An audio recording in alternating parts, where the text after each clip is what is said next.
It's that time again as Iron Country brings you the Fishing Hole. Keep up to date with the latest products and learn fishing tactics from some of the best anglers across North America. Let's give him a warm welcome this morning to the Fishing Hole, 2014 National Freshwater Fishing Hall of Fame inductee Dale Stroschein. And this week's guest, we are going to introduce to you Larry Smith from Larry Smith Outdoors. We bring you another fantastic guest this week. It's legendary Al Linder on the Fishing Hole. And my pleasure to be here, Jeff. Looking forward to it. Here's your host, Hurricane Jerry. Good morning, Hurricane Jerry with you as we talk fishing in the State Line area every Saturday morning at 7:20 a.m. here in Iron Country, 1019 and 1490. You can also stream anywhere on your desktop at ironcountry.fm or even download the free TuneIn radio app from your Google Play Store and listen from your mobile device. The Fishing Hole this morning was brought to you by Harbor Recreation, Southern Wisconsin's boating headquarters in Lake Koshkonong. You can check them out at harborrec.com. I'm still on the water, believe it or not. We've had temps in the 20s, lows in the single digits here in southern Wisconsin and northern Illinois. And, yeah, there's a few lakes and rivers that are open right now. I know northern Wisconsin has about 3-4 inches of ice, but with these warmer temps coming up, we've been 20 degrees below normal this time of the year, but still chasing hopefully some trophy walleyes here on Lake Geneva here in the next week or two, and then we'll shut it down and do some ice fishing. But there's plenty of open water fishing if that's your cup of tea. And we've got a pretty awesome guest this morning, and I'm a baseball guy. Also, I love fishing, and I tell you what, this is the perfect show for you if you're tuning in right now. If you're looking to maybe travel west for actually a bucket list trip. And we have Mel Stottlemyre as our guest this morning. Mel Stottlemyre Jr., I must say, and I'm a junior too, so I got to throw that in too, Mel. And thanks for calling in this morning, and welcome to the Fishing Hole for the very first time. And basically, how's the fishing been recently? No, hey, first of all, my pleasure to come on. I always look forward to talking fishing in my baseball off season, and no, it's been good. We just got done doing a 2-day trip with about 40 guys from the corporate fishing world up in Portland, and we were fishing the Snake River, Hells Canyon area. We caught about 70 steelhead. So I was listening to your ice over and 20 degrees, and we're kind of in a little, what they call a banana belt region. Uh-huh. And our rivers just don't ice up much, so we're pretty fortunate.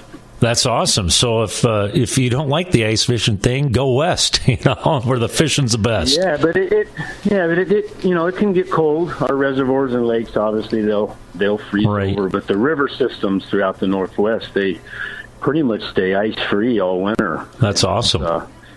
Yeah, it's nice for our folks that fly in and know that they're still going to get an opportunity to fish even when it's cold. Right.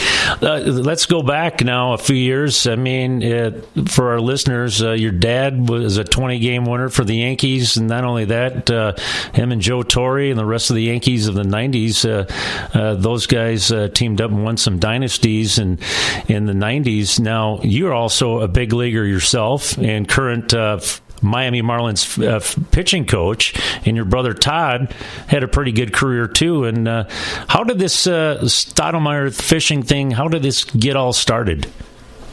Well, we grew up in the Northwest, and as you noted, my dad played baseball, and we traveled with my dad throughout the course of the year, and which would take us back to New York and Florida. And the one thing that my dad always looked forward in the off season was the hunting and fishing. And boy, we were very fortunate to grow up, while our dad was gone a lot, and we traveled with him. In the wintertime, he took us boys with him everywhere. And so we were raised in the mountains and on the lakes and rivers throughout the Northwest, chasing steelhead and sturgeon and bass in the spring, and then we got into walleye fishing. So I'll never forget the time I got to fish with Mickey Mantle in spring training and a guy named Thurman Munson. Oh, yeah. My brothers are idols growing up, and what a thrill that was. But I remember back in the day with my grandparents. When my parents weren't around, they'd take us fishing. So it's kind of like in our blood, kind of like the baseball. And I would hate to choose between the two. I just have a lot of passion for the outdoors and hunting and fishing. Yeah, that's amazing story there. Not everybody can say they fished with Mickey Mantle or Thurman Munson. So I mean that's some good. That's unbelievable. And not only that, Mel. The part of country you live in here in the United States, I mean, I call that's like God's country out there. So, I mean, you've had it all, and that's awesome. And I was just coming across your guide service, a few weeks back, and we touched base, and you've got an awesome fishery out there, and not only that, your business, Stotts Fishing Adventures. I mean, You've got a Class A operation out there. Tell us a little bit about the species that you target, and tell us how you fish for these fish out there.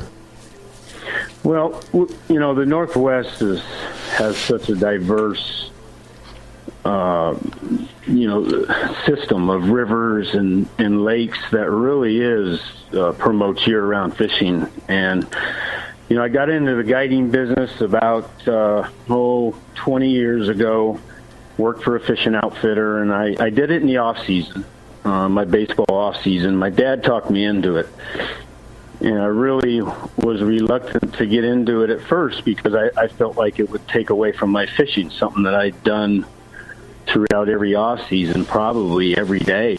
And I live in Lewiston, Idaho, where we used to hunt and fish as a kid, and moved over here to raise my family. And lo and behold, there was two probably of the premier Northwest fishing rivers right here in our backyard. So I started out guiding, and then my dad and I got an opportunity to buy out another outfitter, and we bought his licenses to operate business, and we started building our team. And it's what started out to be kind of a small little family thing has turned into something much larger, and we have 6 full-time guides that fish year-round, and primarily out of jet boats. We're not able to run prop motors in our rivers because of some of them are dammed, which means the water fluctuates. And we chase steelhead and salmon for about 7 months. We have 5 different salmon runs that come out of the ocean and run up to the Columbia and the Snake Rivers, and then we fish the tributaries. Our guides love to do sturgeon fishing up in the Hills Canyon area, where they can get them up to like 11 foot. Wow, that's incredible. That keeps them busy. Yeah, that keeps them busy for 6 months. And then one of my greatest passions have been walleye fishing, and the Columbia River. My biggest is 18.5 pounds, and the Columbia River is known to have what they feel like is the next world record swimming in around the areas that we fish. So it's kind of new to our guides, but it's something that I probably have more passion for than all the other species. Right. And probably because of their finickiness and trying to get them to bite and locate them and all that. So right. Studied them and figured it out. They're probably as difficult as my young pitching staff. Yeah, you've got a pretty young staff down there in Miami, that's for sure. But with a lot of potential, I'm sure. Yes. But going back to the Columbia River. And the walleye thing. We're going to talk more about Columbia River walleyes next week, but I got to ask you, I first heard about it through In Fisherman magazine years ago, and Al Linder and Ron Linder, who started that magazine here in the Midwest, and it carried out throughout the United States. And that is one thing that they had talked about in their magazines with other writers out west, that the fishing out there for walleyes, probably the best in the world when it comes to trophy size. I mean, here in Wisconsin, up around the Bay of Green Bay and of course some of the inland lakes, especially Lake Geneva, a little closer to our listening region, they run anywhere from 10 to 14 pounds.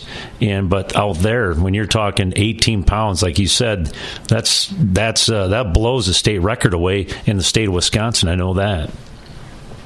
Well, it is, it's such a healthy river system, and they have plenty of feed. And to be honest with you, when you think about walleye, you think about, Lake Erie, supposedly the walleye capital of the world. And it is a fishery that I get excited and look forward to going back and fishing every year on my off days. But so the Columbia is kind of slowly becoming a popular destination to chase trophy-sized walleye, but it's not something that has been necessarily put on the map for. When you think about the Columbia River, you think about salmon and steelhead fishing. Right. So, yep.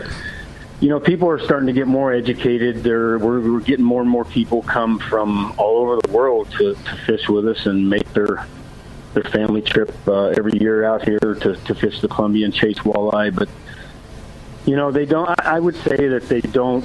It's definitely not as many, and it probably potentially has a chance to catch some bigger fish. But the average size walleye out here is probably 16 to 18 inches. Okay. Yep. And which is a nice walleye.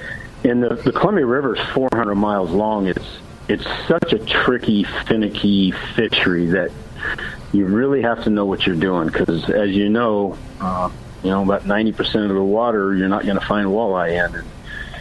So, but there's some guys that are really good at it. They're starting to find out how to catch them, and they can do that year round, which is kind of cool on the Columbia. Right.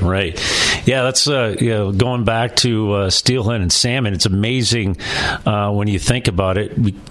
From when they go and make their runs. I mean, they're not only going, like here in Wisconsin, they're stocked, and Lake Michigan, and they make a short run, maybe 10, 15, 20, 30 miles or whatever it may be, or 40 or 50 miles. But you're talking hundreds of miles through the Snake River or the Columbia, and then the Snake dumps into the Columbia, right? Correct. Okay. Yeah, so, and our guys will chase fish all the way from the mouth of the Columbia where the fish enter the Columbia River. And then so they'll start on the lower part, and then they'll chase the salmon all the way upriver to all the mouths of the little tributaries where we have our seasons. And then eventually our guys will end up in Lewiston, Idaho on the Clearwater, where a lot of those fish are destined for. So, there's 5 different runs, and we have 4 different species of salmon. And so we get a chance to catch them with sea lice, and then we also catch them and target them 400 miles upriver on the Clearwater. And basically, the spring and a little bit of a summer run in the fall provide our best salmon fishing. But steelhead, we have about 7 months that we can target those as well. So in between that, it's sturgeon, bass, and walleye. That's awesome, man. You've got a hidden gem out there in the Northwest there. Mel, we're kind of running short on time for this week, but we're gonna talk. We'll really dig deep, and I'll definitely pick your brain in the next show for walleyes, because I'm a walleye guy, and I just want to compare to how you target and some of the tactics, in your area, and how we target. Kind of compare notes with each other and see what the difference is, or if there's anything that's different than what you do or that we do. So, but for those of you interested in maybe booking a trip with Mel and some of his excellent guides that he has with Stotts Fishing Adventures, you've got different social media outlets that you keep up to date in, and also you've got a website. Tell us a little bit about some of the lodging real quick and how they can get in touch with you and your guides with Stotts Fishing Adventures. I know you've got a pretty nice area of lodging out there too. Sure, yeah. So most of our guys live in the Lewiston, Clarkson Valley.